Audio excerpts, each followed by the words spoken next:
उत्तराखंड विधानसभा चुनाव के लिए कांग्रेस की स्क्रीनिंग कमेटी की बैठक आज। बैठक के बाद उम्मीदवारों के नाम का लगभग ऐलान होना तय। यूपी में पहले चरण के लिए आज से शुरू होगा नामांकन का सिलसिला। 11 जिलों के 58 विधानसभा सीटों के लिए होना है मतदान। देश में तेजी से बढ़ रहे कोरोना संक्रमण के मामले। पिछले 24 घंटे में सामने आए 2.64 लाख नए केस। ओमिक्रॉन मरीजों का आंकड़ा भी पार। आज पहला ग्लोबल सूर्य नमस्कार कार्यक्रम। आयुष मंत्री सर्बानंद सोनेवाला हुए शामिल। घर से ही वीडियो अपलोड कर सकते हैं आम लोग। मकर संक्रांति के मौके पर आज लाखों लोग ले रहे आस्था की डुबकी। अब तक 70 कोरोना पॉजिटिव। सुपर स्प्रेडर बन सकता है माघ मेला। नमस्कार, जीटीवी भारत में आपका स्वागत है। मैं हूं पूजा वर्मा और अब खबरें विस्तार से।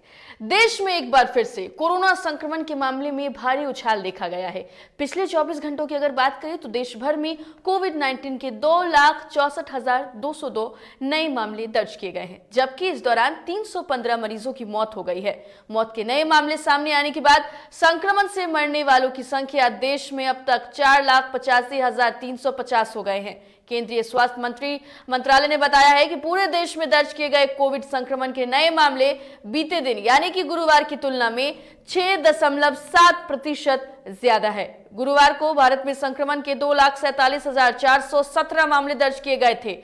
स्वास्थ्य मंत्रालय ने बताया है कि भारत में कोरोना वायरस के एक्टिव मरीजों की संख्या अब बढ़कर 12.72 लाख हो गई है। सरकारी आंकड़ों के मुताबिक गुरुवार को 1,09,345 मरीजों को ठीक होने के बाद डिस्चार्ज कर दिया गया है। तो देश में लगातार कोरोना की स्थिति बिगड़ती जा रही है। तेजी से कोरोना अपना पैर पसार रहा है। स्थितियां अब देखें तो हर दिन 2 लाख के पार नए मामले मिल रहे हैं। ऐसे में स्वास्थ्य मंत्रालय भी काफी ज्यादा एक्टिव हो गया है। वैक्सीनेशन की रफ्तार को तेज की गई है। जहां एक तरफ बुजुर्गों को प्रिकॉशन डोज दिया जा रहा है, वहीं 15 से 18 साल के बच्चों को भी वैक्सीन दी जा रही है। लेकिन जिन्होंने अभी तक अपने वैक्सीनेशन की दूसरी डोज नहीं ली है, वो भी जल्द अपने वैक्सीनेशन की दूसरी डोज ले ले, क्योंकि बढ़ते कोरोना संक्रमण के बीच वैक्सीनेशन ही आपकी सुरक्षा कर सकता है।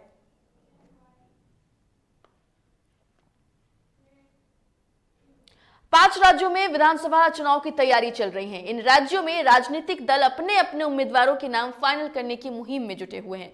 भारतीय जनता पार्टी, कांग्रेस, समाजवादी पार्टी और अन्य दल अपने अपने स्तर पर टिकटों का ऐलान कर सकते हैं। उत्तर प्रदेश में चले इस्तीफे के दौर में आज भी कुछ नए नाम जुड़ने की संभावनाएं जताई जा रही हैं। उत्तराखंड विधानसभा चुनाव के लिए कांग्रेस ने राज्य के 70 में से 40 सीटों पर अपने उम्मीदवार के नाम लगभग तय कर लिए हैं। हालांकि आज एक बार फिर दिल्ली में स्क्रीनिंग कमेटी की बैठक होने जा रही है। संभावना है कि आज नाम तय होने के बाद इसे पार्टी आलाकमान की मंजूरी के लिए भेजा जाएगा।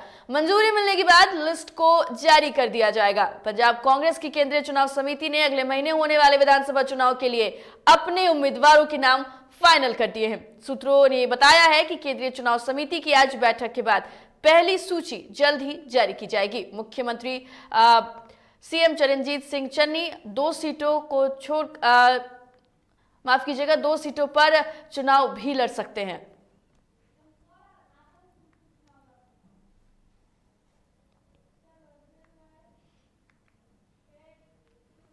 उत्तर प्रदेश विधानसभा चुनाव के पहले चरण के लिए अधिसूचना आज जारी होगी और साथ ही नामांकन दाखिल करने का सिलसिला भी शुरू हो जाएगा। इस चरण में प्रदेश के 11 जिलों के कुल 58 सीटों के लिए मतदान होगा। नामांकन दाखिल करने के लिए आखिरी तारीख 21 जनवरी है। नामांकन पत्रों की जांच 24 जनवरी को होगी, जबकि नाम 27 जनवरी तक वापस लिए जा सकेंगे। मतदान 10 फरवरी को होगी और वोटों की गिनती 10 मार्च को होगी।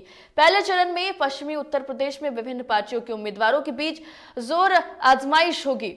इनमें कैराना, मुजफ्फरनगर, सरधाना, मेरठ और नोएडा की सीटों पर खास नजर होगी।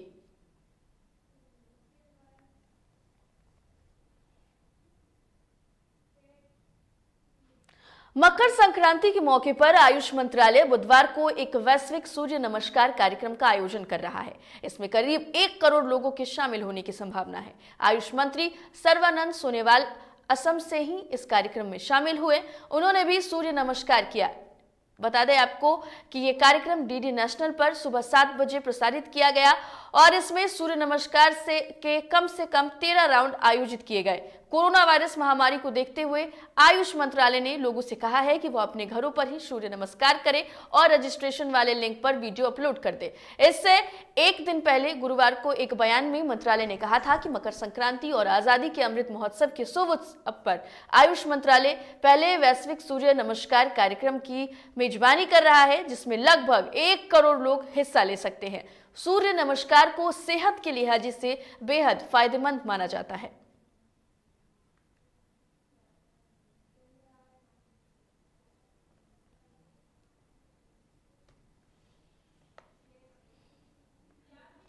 देश में कोरोना के बढ़ते मामलों के बीच उत्तर प्रदेश के प्रयागराज में माघ मेला का आयोजन हो रहा है। आस्था का ये मेला कोरोना का सुपर स्प्रेडर हो सकता है।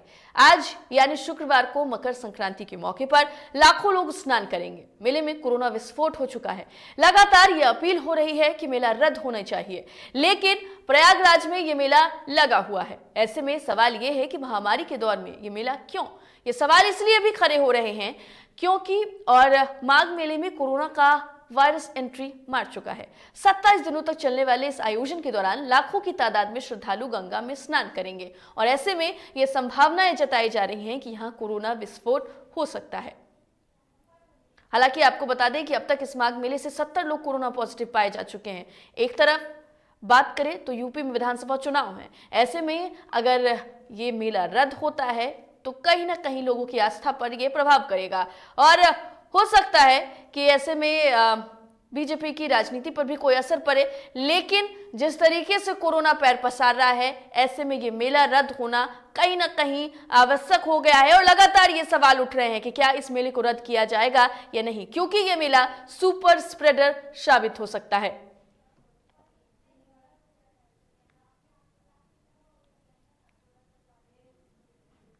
अलवर के नंगली सर्किल में बीजेपी महिला मोर्चा की राष्ट्रीय उपाध्यक्ष पूजा कपिल मिश्रा ने नेतृत्व में प्रदर्शन किया है और आपको बता दें कि बच्ची के साथ एक दुष्कर्म की घटना को अंजाम दिया गया था और जो बच्ची थी वो मानसिक रूप से विक्षिप्त बताई जा रही थी, जिसके बाद अपराधियों की गिरफ्तारी की मांग को लेकर यह धरना प्रदर्शन किया गया।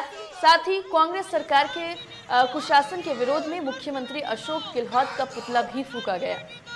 दोषियों को बंद करो, महिलाओं पे अत्याचार बंद करो। महिला मोर्चा के नेतृत्व में ये जघन्य अपराध जो है हुआ, उसके बाद से इसको लेकर लगातार जो अपराधी हैं उनकी गिरफ्तारी के लिए मांग की जा रही है। आपको बता दें कि कांग्रेस सरकार के खिलाफ अलग अलग जो संस्थान है उसकी तरफ से पुतला भी फूंका जा रहा है और अब महिला मोर्चा के नेतृत्व में देखिए कांग्रेस सरकार के खिलाफ नारेबाजी की गई, पुतला दहन किया गया और जल्द से जल्द अपराधियों की गिरफ्तारी की मांग की गई। दरअसल कुछ दिन पहले मानसिक रूप से विक्षिप्त एक बच्ची के साथ रेप की घटना को अंजाम दिया गया था और उसे लहूलुहान अवस्था में पुल पर फेंक दिया गया था, जिसके बाद से पुलिस ने इस पूरे मामले की जांच के लिए 6 टीमों को गठित भी किया है। ये टीम लगातार जो अपराधी हैं उनकी पकड़ने के लिए जुटे हुए हैं। खुद आईजी वहां पहुंचे थे, खुद वहां उन्होंने निरीक्षण किया था, स्थितियों का जायजा लिया था और अब अलग अलग संगठन की तरफ से अपराधियों की धरपकड़ की मांग हो रही है। बता दें आपको कि इस पूरे मामले को लेकर 300 सीसीटीवी फुटेज को खंगाला जा रहा है और इसी के आधार पर लगातार अपराधियों की धरपकड़ की जा रही है। राजस्थान के लिए, अलवर के लिए इससे कलंकित कोई घटना नहीं होगी। निरंतर बारंबार यहाँ पे बहन बेटियों के साथ में बलात्कार हो रहे हैं, लेकिन आज से कहते हैं ना मानवता कलंकित हुई है। शायद समाज में इस तरह की घटना होना सबको याद होगा वो 2012 का समय, जिस तरह से दिल्ली में निर्भया के साथ हुआ, आज राजस्थान में अलवर की बेटी के साथ हुआ, उस बेटी के साथ हुआ जो इतनी मजबूर लाचार थी, वो मूक बधिर। ईश्वर ने भी कहीं ना कहीं उसको पैदा करते में कुछ कमी रखी और आप इमेजिन कर सकते हो कि उसके संग जिस तरह का भयावह किया है, डॉक्टर तक देखकर उनकी रूह कांप गई। बच्चियों के साथ बलात्कार, सामूहिक बलात्कार मिल नहीं पाते और कहते चौराहे पे सीसी कैमरे लगे हुए हैं कि पता नहीं चलता। ऐसे साइको इंसानों के साथ क्या सजा होनी चाहिए? इनके लिए अब तो बिल्कुल ही नहीं छोड़ना चाहिए। जो बच्चियों पे नहीं देखे, वो बीमार किस्म के आदमी है। बिहार में भी कोरोना का संक्रमण लगातार बढ़ता जा रहा है। इसकी रफ्तार तेज हो गई है। रोज मिलने वाले आंकड़े अब डराने लगे हैं। स्वास्थ्य विभाग के द्वारा जानकारी के मुताबिक पिछले 24 घंटे में प्रदेश में कोरोना के 6,393 नए मामले सामने आए हैं। इन मामलों के साथ ही बिहार में कुल सक्रिय मरीजों की संख्या बढ़कर 31,374 हो गई है। बता दें आपको कि पटना में कोरोना जो है वो हॉटस्पॉट जिला बन गया है और बिहार में पॉजिटिविटी रेट अब 3.14% हो गई है। वहीं पटना में पॉजिटिविटी रेट की अगर बात करें तो 20.65% है।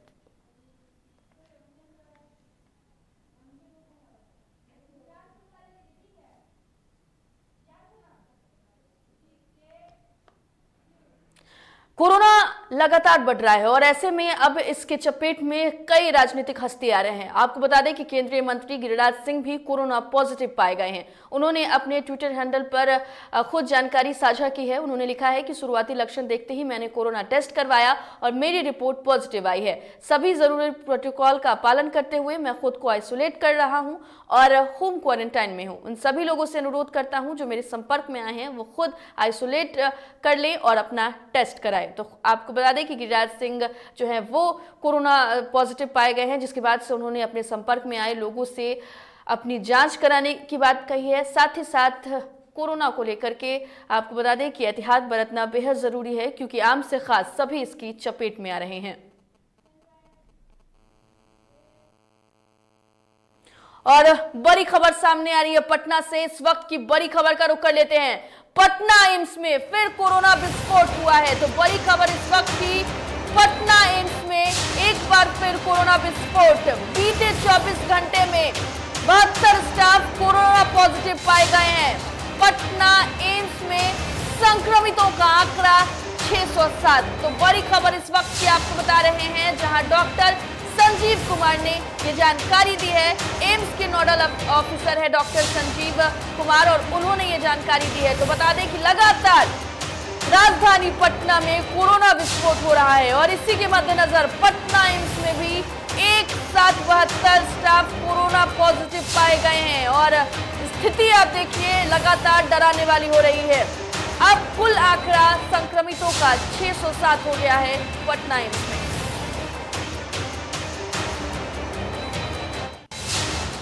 और खबर पर अधिक जानकारी के लिए हमारे संवाददाता निषेध ठाकुर हमारे साथ फोन लाइन पर जुड़ गए हैं। निषेध, एम्स में कोरोना विस्फोट और देखिए अब टोटल संक्रमितों का आंकड़ा एम्स में 607 बताया जा रहा है। क्या कुछ वहां की स्थिति है फिलहाल? हाँ बिल्कुल, देखिए पूजा, पटना एम्स में एक बड़ा कोरोना विस्फोट हुआ है। 72 जो स्टाफ है वो पॉजिटिव पाए गए हैं। इसके साथ ही 2 लोगों की मौत हुई है पटना में, जिसमें से एक जो मरीज है उसका एम्स में भर्ती था और एक जो मरीज था वो NMCH में भर्ती था। लेकिन पटना एम्स में इसके साथ ही जो 72 स्टाफ है वो कोरोना संक्रमित पाए गए हैं और कहीं ना कहीं जो स्थितियाँ है वो बेहतर नहीं है, स्थितियाँ डराने वाली है। इस तरीके से लगातार जो स्टाफ है, कई हॉस्पिटल के स्टाफ है, डॉक्टर्स हैं जो पॉजिटिव पाए जा रहे हैं और ऐसे में कई सारी परेशानियां भी आ सकती है जब डॉक्टर्स भी पॉजिटिव पाए जा रहे हैं। अगर निषेध, एक सवाल ये है कि जैसे लगातार जो वहाँ के डॉक्टर हैं, स्टाफ है, वो कोरोना संक्रमित पाए जा रहे हैं, तो ऐसे में क्या कोई वैकल्पिक व्यवस्था की गई है कि अब जब डॉक्टर और स्टाफ ही कोरोना पॉजिटिव हैं तो मरीजों का इलाज कैसे होगा? अब बिल्कुल देखिए, इस सवाल का जवाब हमने बिहार के स्वास्थ्य मंत्री मंगल पांडे से भी पहले जानने की कोशिश की थी। मंगल पांडे का उस समय जवाब था कि कई जो इंटर्न है वो काफी संख्या में पॉजिटिव हो रहे हैं। तो ये अच्छी खबर है कि जो डॉक्टर्स हैं उनकी जो संख्या है पॉजिटिव की वो कम है। कई इंटर्न जो स्टूडेंट्स है मेडिकल के वो ज्यादा संख्या में पॉजिटिव हो रहे हैं। इसलिए स्वास्थ्य विभाग के सामने दिक्कत उतनी नहीं आ रही है, लेकिन उसके बावजूद स्वास्थ्य विभाग काम कर रही है और कई डॉक्टर हैं उनकी जो मदद है वो ली जा रही है। साथ ही साथ अगर बात करें पिछले 24 घंटों में तो जो 72 स्टाफ पॉजिटिव है उनमें 2 फैकल्टी सहित 15 डॉक्टर शामिल हैं और 12 रेजिडेंट और 1 इंटर्न के साथ ही इसमें 33 नर्स हुई है।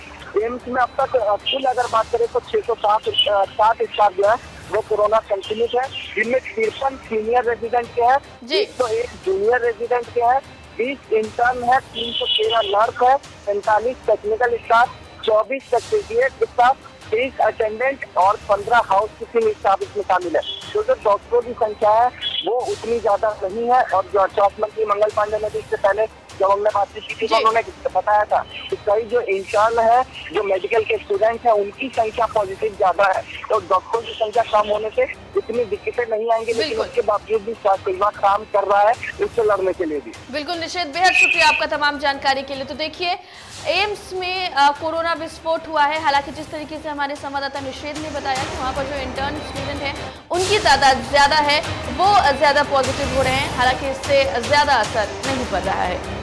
चलिए अब अगली खबर का रुख कर लेते हैं। रोहतास जिले में 60 वर्ष से लोगों को दी जाने वाली कोरोना बूस्टर डोज में तेजी लाने के उद्देश्य से प्राथमिक स्वास्थ्य केंद्र सासाराम में टीका देने का कार्य जारी है। प्राथमिकी स्वास्थ्य केंद्र सासाराम के एएनएम उर्मिला कुमारी ने जानकारी देते हुए कहा है कि प्राथमिकी स्वास्थ्य केंद्र सासाराम को बूस्टर टीका देने के लिए 100 लोगों का लक्ष्य निर्धारित है, जिसमें तेजी से कार्य किया जा रहा है। तो देखिए, 60 के ऊपर जो लोग हैं, जो बुजुर्ग हैं, उन्हें बूस्टर डोज दी जा रही है, उन्हें प्रिकॉशन डोज दी जा रही है। और ऐसे में रोहतास में तेजी लाने के लिए अब लगातार इस अभियान को और तेज कर दिया गया है। 100 लोगों को टीका लगाने का लक्ष्य एक दिन में रखा जा रहा है, ताकि कोरोना से हम लड़ सके, स्थितियों पर हम नियंत्रण पा सके। लग गया बूस्टर। अच्छा, अभी लगातार लगेगा? हाँ, अभी लगेगा। क्या लक्ष्य है आज का?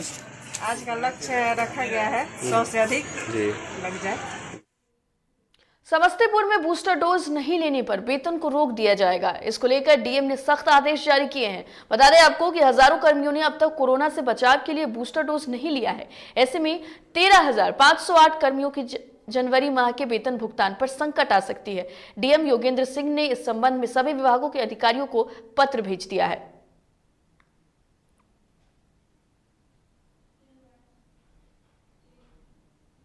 रोहतास में सम्राट अशोक की जीवनी पर टिप्पणी करने वाले लेखक का पुतला दहन किया गया। दरअसल सासाराम में महात्मा फूले समता परिषद के बैनर तले जो पुतला दहन है वो किया गया है। वहीं इससे पहले लोगों ने सासाराम कुशवाहा सभा भवन के पास उनके खिलाफ नारेबाजी की और कहा कि ऐसी बयानबाजी बर्दाश्त नहीं की जाएगी। दयानंद सिन्हा जो हमारे सम्राट अशोक के प्रति अभद्र टिप्पणी किए हैं, उनके विरोध में हम लोग आज दयानंद सिन्हा जी का पुतला दहन किए सासाराम पोस्ट ऑफिस पे महात्मा समता फूले के बैनर तले। मोकामा में भीषण सड़क हादसे में पटना के बाइक सवार 2 युवक की दर्दनाक मौत हो गई।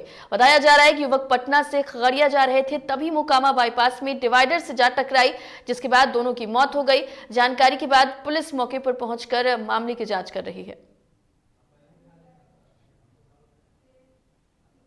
समस्तीपुर में इन दिनों अपराधियों का मनोबल लगातार बढ़ता जा रहा है। दरअसल 2 की संख्या में अपराधियों ने चिकित्सकों के घर में घुसकर वृद्ध महिला को झांसा देकर आभूषण और नकदी लेकर फरार हो गए। फिलहाल वहां पर पुलिस पहुंचकर पूरे मामले की जांच कर रही है।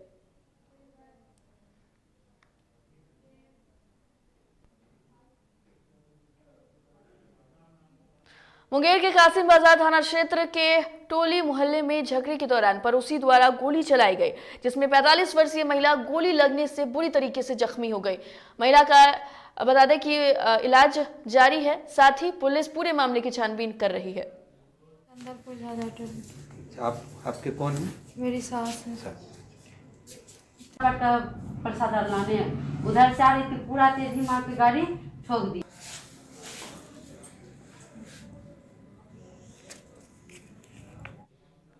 औरंगाबाद पुलिस ने सीमेंट ढोने वाले एक ट्रक टैंकर से भारी मात्रा में गांजा बरामद किया है। दरअसल आपको बता दें कि 579 किलो गांजा पुलिस ने बरामद किया है। जब्त गांजे की कीमत अंतर्राष्ट्रीय बाजार में लगभग करोड़ बताई जा रही है। बता दें कि गांजा इतनी बड़ी खेप को जब्त करने की चर्चा इलाके में तेजी से हो गई है और पुलिस लगातार जो अपराधी हैं उन्हें पकड़ने की कोशिश कर रही है। एसपी ने बताया है कि गांजे की यह खेप उड़ीसा से आरा ले जाई जा रही थी।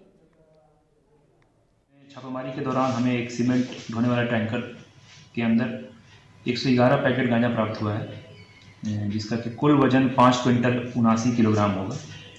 और हम लोग प्रयास कर रहे हैं जो लोग फरार हुए हैं उनको गिरफ्तार करने के लिए।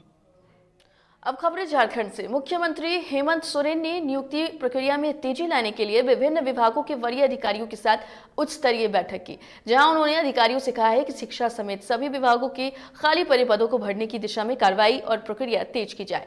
साथ ही इस दिशा में पदों के सृजन के साथ ही इसमें आ रही सभी तरह की अड़चनों को अविलंब दूर किया जाए। और उन्होंने कहा है कि ज्यादा से ज्यादा युवाओं को रोजगार देने का सरकार का संकल्प है। ऐसे में कोरोना की वजह से नियुक्ति प्रक्रिया प्रभावित नहीं हो, इसका भी ख्याल रखा जाए।